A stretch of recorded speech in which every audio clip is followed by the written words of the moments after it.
Jess, well, Democrats seem opposed to several parts of the governor's speech, especially when it dealt with gender issues.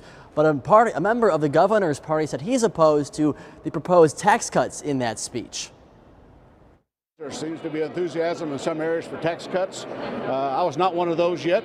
I think we need to take care of the needs of the people of Oklahoma as we move forward.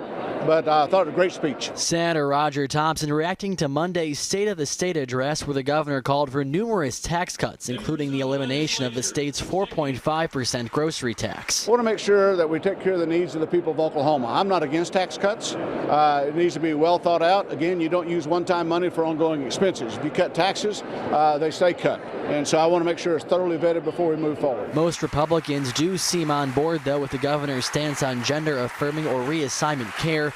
Governor Stitt says he wants lawmakers to pass a ban on gender surgeries for minors. Democrats, not so much. That as we continue to criminalize physicians and we continue to attack certain types of health care, we're going to lose physicians. They're not going to stay in this state.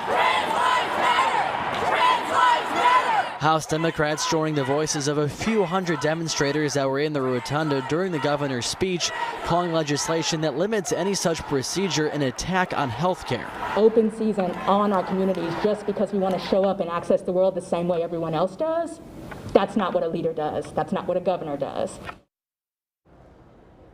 With several committees set to meet for the first time tomorrow, we'll soon have a better vision of which bills align and don't align with the governor's vision for this session.